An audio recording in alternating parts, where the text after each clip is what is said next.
Hey there, this is James Wilson with MTB Strength Training Systems and BikeJames.com. And today I want to share an interesting twist on a way to combine some common TRX exercises into a cardio training circuit, but where you're focusing as much on your ability to recover between the exercises as you are on how hard you're working during the exercises. So the three exercises that we're going to pair up are a TRX Pushup, a Trx Inverted Row, and then a Trx Jump Squat. So the Trx Pushup, you're going to make sure that that's in the down position. So you want that all the way lower down.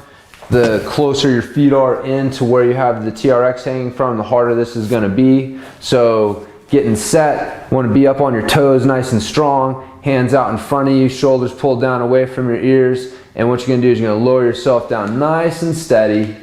And then when you get down to the bottom position, you're going to drive your hands hard into the TRX handles and push yourself back up to the top. Make sure when you get to the top, you got your elbows locked out, your shoulders are in a good position. The common mistakes people make with this, as they come down, they'll let their belly sag down, so you want to make sure you keep that nice and strong. And then as they push up, they'll let their shoulders round up, which isn't what you want either. So good shoulder position and good core position on this while you're doing that. So the next exercise is a TRX Inverted Row. And for this one, you're going to raise it up to the top position here. And then you're going to get set. I like to walk back and get myself set and then walk into this position here, rather than start at the bottom and then try and pull myself up. Like once you know this position really well, you can do that, but it just tends to work better if you start. So good strong core, which means that you got the core activated, shoulders pulled down and back.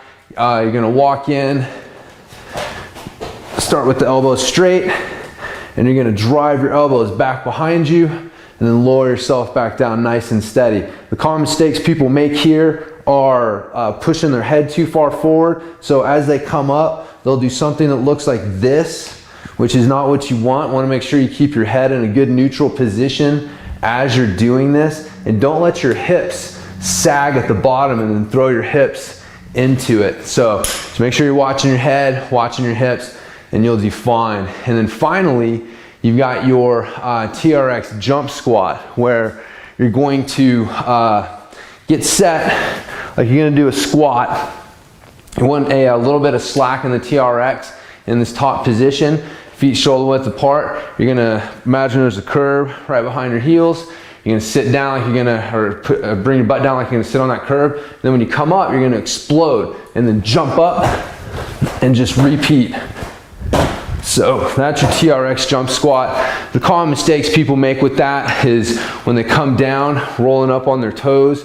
Got to make sure you sit your hips back and stay back on your heels, and then just keep a good upright torso. You've got the TRX to help you, keep good posture. So as you come down, don't let yourself collapse. There's no excuse to not keep, good strong posture when you're doing these TRX jump squats. Now, so those three exercises there, what you're going to do is set a timer. You're going to do 20 seconds of work, good pace. We're not trying to set any world records here. And then when you're done, you're going to take 3 recovery breaths.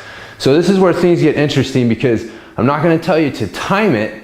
I'm going to tell you to take 3 recovery breaths. And so the better you are at taking recovery breaths, kind of the longer your rest period will be. So it forces you to focus on your breathing, keeping your breathing under control, and taking good, deep recovery breaths. So a good recovery breath is going to be driven through the nose. You're going to breathe in through the nose and into the belly. You also want to focus on feeling your sides expand. So, standing nice and tall, you would, if you were to push your fingers in on the ribs here, you want to have your breathing push your fingers out. So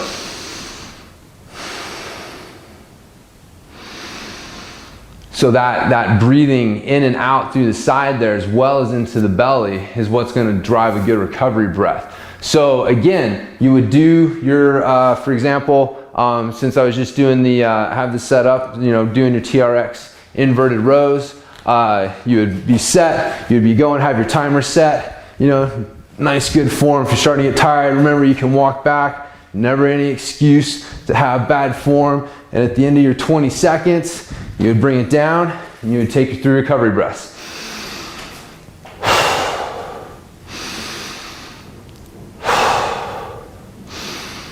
And after the third one, you'd be ready. And immediately go into the next exercise, the jump squats. Again, you would do your 20 seconds of work. And after 20 seconds was over, you bring it down. You take your 3 recovery breaths because we'd be moving to push-ups. Bring that down. You know, again, after your 3 recovery breaths, make sure you're ready to go. That's the trick. It's not 3 recovery breaths and then kind of get ready and get a few extra seconds. It's as soon as you let out your 3rd recovery breath, you should be starting on your next exercise. So at first it's going to feel almost too easy, but you want to do this circuit 4 to 8 times.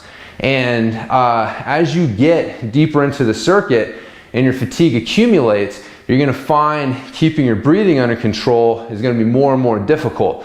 And so that's what you're looking for. Now, if you find 3 recovery breaths to be easy, drop it down to 2. Challenge yourself. Take 2 recovery breaths between each exercise there with the circuit. So that's basically it.